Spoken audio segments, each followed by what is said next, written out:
Welcome to Roaming with Restless Women, real talk with wise, dynamic women leaders. I'm your host, Julie Noonan, CEO and founder of Intuitive Wisdom Coaching, and I'm living my dream life. I live and work in my RV, coaching senior women leaders as they navigate corporate politics, family drama, and personal goals to live their own dream lives. These women are restless. They are never done seeking new opportunities, learning, and creating value in the world. If you'd like to apply to be on the show, stick around to the end and I'll let you know how. Let's go. Hi, welcome back to Roaming with Restless Women. Today I have Gail Showalter. Gail is a certified professional coach who raised 3 children as a single mother before she remarried. And she has experienced, as she says, the potholes, pests, and perils of being the single head of household. She was an educator in regular and special education for 20 years.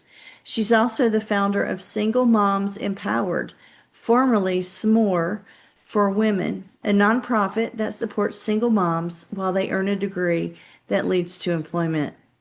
Gail's stories have been published in several Christian books and magazines. Her upcoming book, Living, Learning, and Loving, is available for pre-order on Barnes & Noble. This should be coming out sometime in September.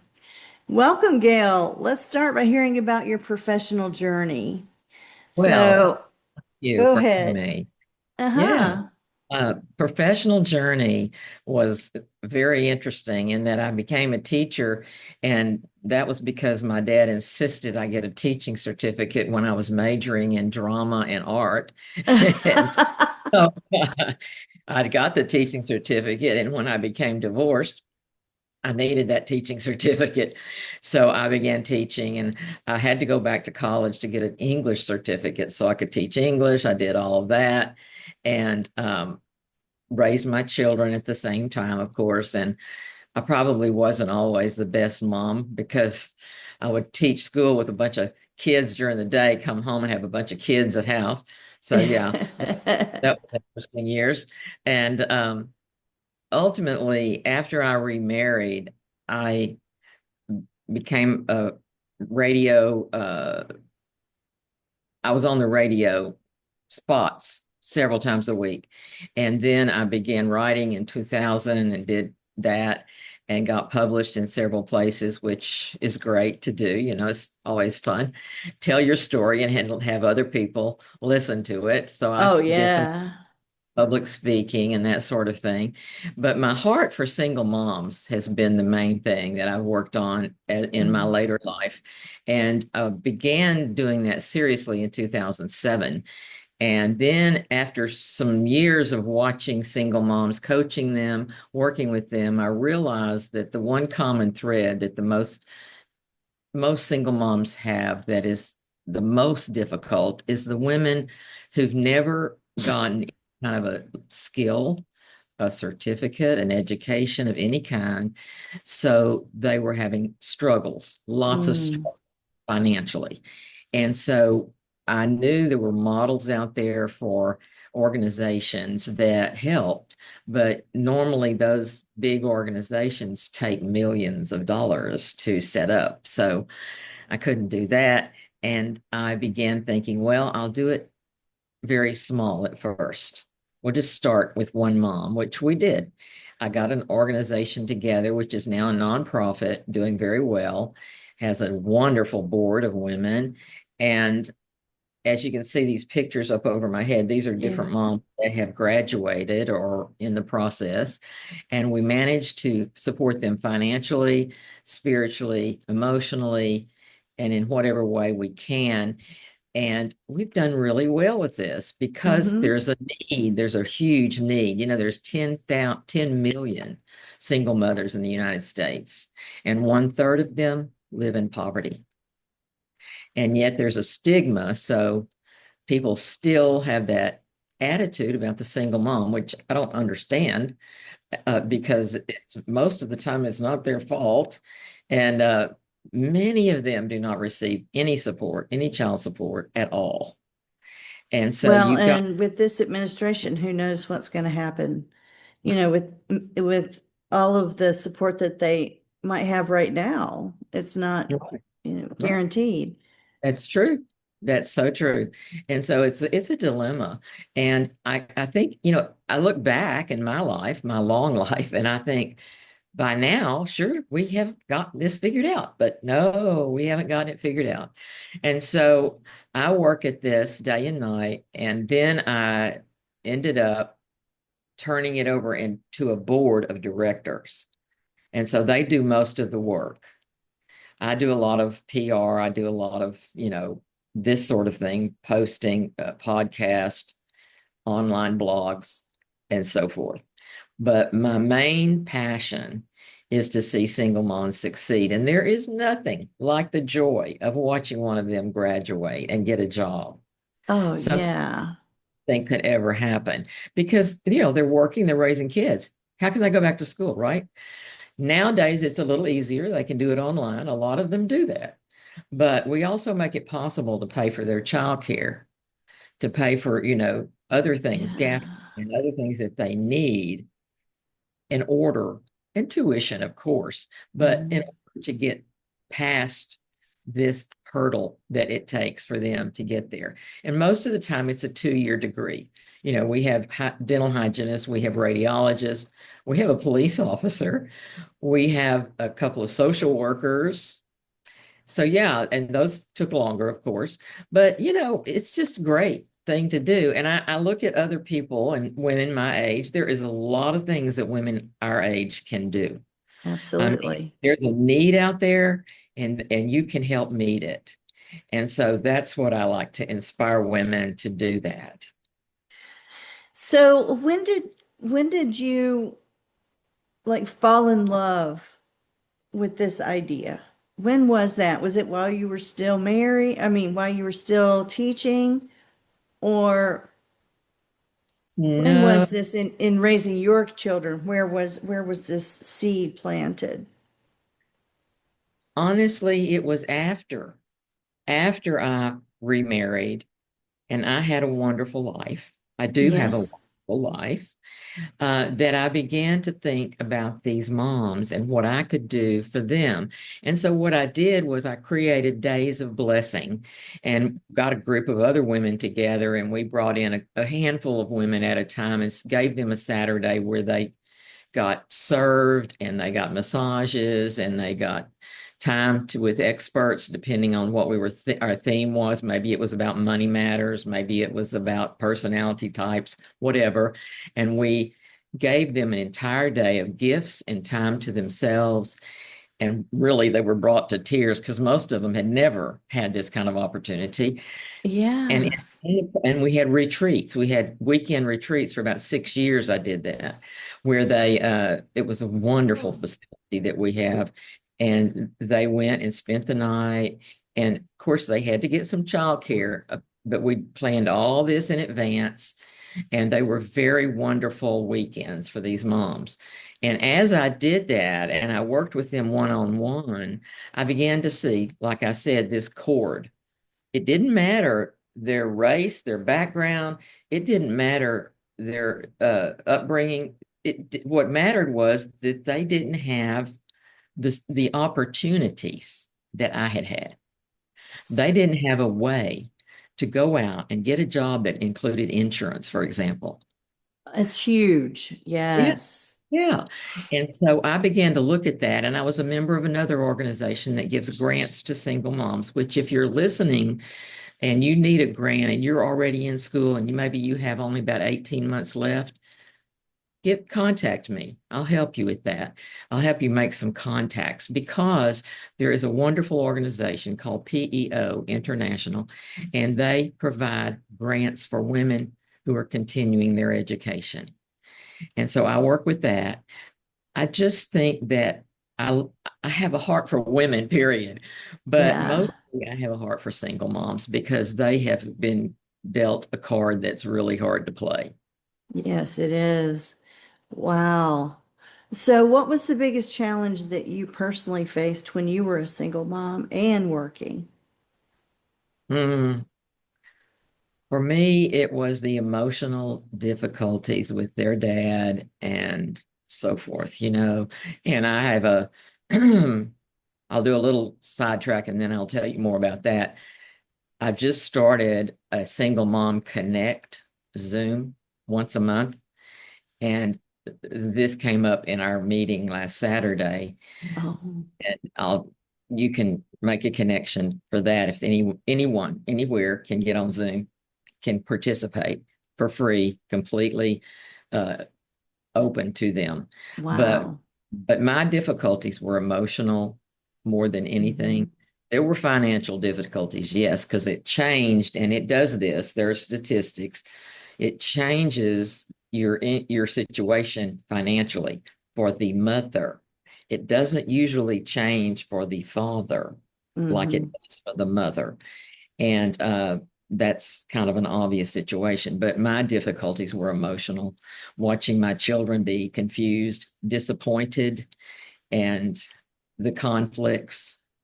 And so I know all of us know that we're not to be criticizing the other parent and all of that, but sometimes it gets really difficult. Yeah. Yeah, when daddy disappoints, when daddy doesn't show up for things, when daddy doesn't make a point of being really having a good relationship with his daughter, when girls need their daddies. And a lot of times this kind of destroys that. And so that was my hardest thing. And I saw that, like I said, last Saturday, that was mentioned in our Connect group. And Mhm. so it's just an ongoing issue. I mean, there's a lot of groups on Facebook for single moms, and one of them came up with that the other day. It's the hardest thing in the world to watch my children leave with their dad when I know things aren't okay. And so, Yeah. yeah, we live in a world that's seems very confused. There's one Mhm. on my shelf over here called The Fatherless America.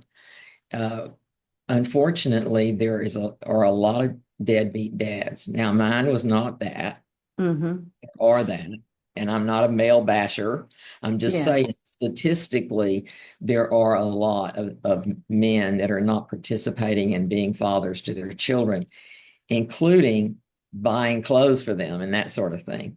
So, Child yeah, support, if nothing, and usually child support it doesn't cover nearly what the woman has to come up with yeah. every month. Yeah, for And then sure. I always tell my audiences that for single moms, the hardest two times of the year, School. financial, school, Yeah. school starting, and Christmas. Yes. The other holiday that's hard is Valentine's Day.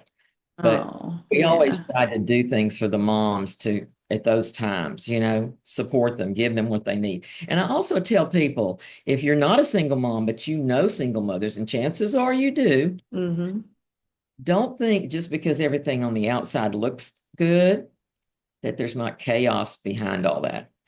And give them a hug, send them a card. Better yet, send them a gift card. Yeah. Do something. One day I had an aunt that just showed up with a cake for us. I mean, see, I still remember it because it was unusual. Yeah. And I think that people think they don't know what to do. Do something. Do something. Trust Yeah. A on done. $20 gift card to a restaurant or, that allows that single mom to take her kids out to eat for a change. Maybe she doesn't get to do that very often. That's right. That's so Yeah. cool. Well, I What? know when I was 16, my dad left and I watched my mother become a single parent and I wound up kind of being her support, Yeah. and my little sister's support for, 3 or 4 years there. It was very difficult. And then when I was married for 21 years and my ex-husband decided he didn't want to be married anymore. And we are amenable. You know, we did the best we could as far as the girls go. I have two children, two girls. and I made sure because my mom never bashed my dad. I made sure never to bash my ex-husband either. But man, sometimes it was really hard. It was really, really hard because I was the main breadwinner. I always, my whole life, I have been the main breadwinner, Mm. even when I was married. And I'm married now and I'm the main breadwinner. Um, Mainly because I had the opportunity to go to college and get my master's and, do consulting. And so I've had a blessed life in that regard. Um, but it really impacted my children when their dad had to move out of state because I wouldn't let him live in the house anymore. After we were divorced, I said, no, wait a minute now. No, no, leave, do something. You've got to go. And I thought he would move to an apartment close, but he didn't. He had to go back to his parents' house at 45 years old. So, it's it was hard for them that first year because he wasn't even in the state. And How he's a old were the great girls when dad. that? How old were, 16 and 13. oh, The same as me and my sister when my dad left. isn't So I that literally felt like deja vu. I yeah, literally felt like I was living my worst nightmare over again. yeah. It was rough. Yeah, and I do think little girls have a problem when dad leaves. And my Absolutely. daughter was only she was 6, but the drama continued and continued and continued. Yes. And so, there was another woman involved, and that didn't help. Yeah, I'm sure. So, you know, and I've got stories about this. I'm very open. I have stories in the book. Every chapter has a story, and one of the stories, it's about some of this same stuff. Um, it's just facts, but it's hard, and I watch them now, and they're much older, but there's still scars. There's still scars, Absolutely. and I don't know. How do you how do you help the single moms that you help now? How do you recognize when they need like therapy or some additional support in that way? Because I know a lot of single women who, when they're going through this process and they're so worried about their children and their children's mental health that they forget that they also might Mhm. need some help in that direction. I went through many years of therapy. I did too. And Yes, I think it's a very smart thing to do. Now, in our organization, we have provided therapy that's and nice. paid for therapy for certain ones that we felt like needed it and wanted it. And Hmm. we made sure they got that. Usually in most Beautiful. communities, there are organizations that provide some psychological counseling on a sliding scale, or will work with an organization to help the mom get the help she needs. I Hmm. remember that it was a lifeline for me. I would Oh, wait yeah, for that counseling session to just bare my soul, get it out, get some feedback. It was a lifesaver. And so I am very big on that. Now, the life coaching, of course, as you know, is different, but it does help to when you're with a single mom and she tells you a situation to be able to say, I understand, I remember, I've been there. oh, yes. It helps a lot, whereas some people might not be able to do that. And some moms might be able to find a good pastor to talk to. That's a okay suggestion. I always give the caveat with that. Some pastors don't have much experience with divorce or experience as a single parent, Or but they can empathy for work. that And situation. so you have to It's- be careful who Yeah, you share yourself with. You have to be careful. you do. Gather information, talk to people, to other women who have good counselors. Get recommend. Absolutely. I 100% agree because I don't think that there's anything more harmful than going to um, when you're vulnerable, when you go to someone seeking help and all you get is judgment. Oh yeah. I think that's You just the need to worst walk out thing. of there. Just don't Yes, don't even buy into it. And I right. had that happen with one of our daughters. And I felt badly that I even suggested this counselor because of what happened. Hmm. So yeah, you have to do your research and be careful there. You do, definitely. Even good friends can be, you should have done this or you shouldn't do that. I don't like that should word, but Yeah. you have to be careful. I heard a story of a woman who her husband decided to leave and she called her parents or her mom and her sister to tell them the news. And the first thing out of their mouths was, what did you do? Oh, Yes. no, no. See, I remember my mother when I had to tell her, and she was a widow and she had been right there for me. Whenever I had to tell her, the first things that she said to me was, "You have done everything you could have done." Now Yeah. that's a total different side. Yeah. That's what that's what you need. You need to be supportive of women who are raising 100%. children by themselves. Goodness. Yeah. Yeah. Yeah, I think a lot of times, people who haven't been around small children, especially the first couple of years, when they're totally 100% dependent on you and you can't take your eyes off them. Mhm. It's a constant vigilance. How tiring and exhausting, even as much as you love them. A lot of folks do not understand what that really takes. And then to add on top of that, worrying about your finances, and God forbid daycare. I don't know how people pay for it anymore.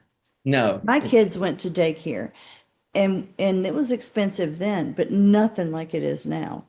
it's astronomical.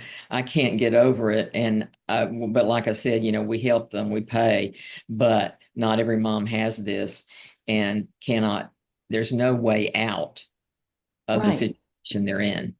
right. And their first responsibility has to be to that child.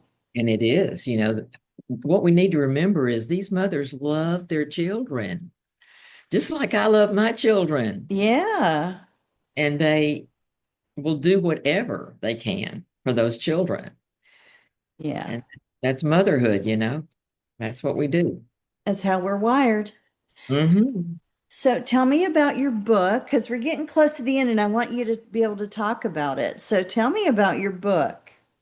Well, it's a compilation of stories. I have written numerous stories over the years, and several of Mhm. them have been published. And then I had a friend who was doing some editing and some publishing. And so she took them and put them all together into a lovely book. And that was first published in 2015. And then it's another story, but it got picked up by Morgan James Publishing last summer. And it was like, Nice. wow, I didn't expect this. It was really exciting. And so they are publishing it, and I'm working diligently to try to create some sort of a launching group and team and people to help me out there, I'm and sure. it's a lot of work, a lot more work than writing a book. That's what I have heard Yeah. consistently. But because everybody's writing books, Yeah. and this book is for women who are going through things that maybe they've never been through before. And it's just me talking to them, Oh, sharing my stories with them and being very vulnerable in the process. And at the end of each chapter, there's some questions that women can answer. It can be used as a guide for a group, mm-hmm. a study group, a small group, whatever, or it can just be an individual uh, book for a woman to use. I've even had men compliment me on it. I had a lawyer say, I'm taking this into the courtroom because there were some things I Wow. mentioned about going to court. And so, yeah, quite, I'm quite honored. And it's available for pre-order right now, but it will be available where books are sold. And that's the advantage of having a publisher because they can get it out there where individuals cannot do that. And here, I have the cover somewhere because I don't have a copy of the book, but they can see me online real easily. Okay. I'm at GailShowalter.com and the book's there. And some Oh, actually, I'll give your listeners some freebies. There are actually some downloads of some of the stories. If they'll scroll down on my homepage, I okay. believe I believe that's where they are. There are some stories that I have had published that they can just click and download. And Nice. yeah. So if you're wanting to know more, then that's what you do. I'm on everything. I'm on YouTube and Instagram and Facebook and all that. So I'll be glad to have Perfect. any listener that wants to join in the Zoom group, the Single Mom Connect group. That information's at the top of the page for July the 12th. And of course, this will be out in September. So we'll hopefully be having them in October and November as well. Okay, perfect. Well, I'm going to put all of the links. Well, your main link is your web page. I'm going to definitely put that out there in the show notes so people can go and get those free resources and the stories that you were talking about. And when your book comes out, that link will be there as well, which is great. And like you said, it's going to be everywhere anyway, so that's good. Very available. So, I have three questions that I ask at the end of every episode.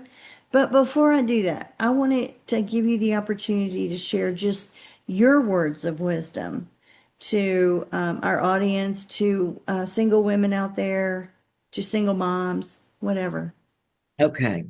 I have three tips that I give women who are in transition or who are trying to make decisions, Mm-hmm. uh, which most of us get to at this point.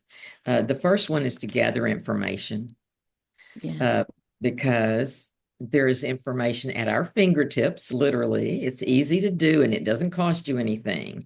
So don't jump in, just gather information first. And Mm-hmm. secondly, set some reasonable goals, even if it's a goal for tomorrow or Yeah. next, but make them reasonable, make them achievable, and then plan your days day to day so you have action in your life. You have a lot of life left in your years, and there's a lot to be done that you can do. Take action. That's beautiful. That's so, and it's so easy, but a lot of people just want to skip to action without the information and without truly considering what it is that they want. What Absolutely. is that goal? And you can have big, hairy, audacious goals all day long, but if you don't break them down into actionable steps, you're not going anywhere. That's right. So I like that. Love it. Okay, now it's time for me to ask you my three questions. Okay. So close your eyes first and describe what appears in your mind's eye when I say the words wise woman. Think of an owl. You can open your eyes and describe it. I think of an old woman with lots of hair, deep wrinkles, and someone who's really lived life. Yeah, that's very consistent. I think, and the hair in particular, a lot of people mention the hair when they describe their woman. I love it. Yeah. Okay, second question. Where do you like to roam, Gail? Where do I like to roam? Yes. Oh, well, we have an RV Mm-hmm.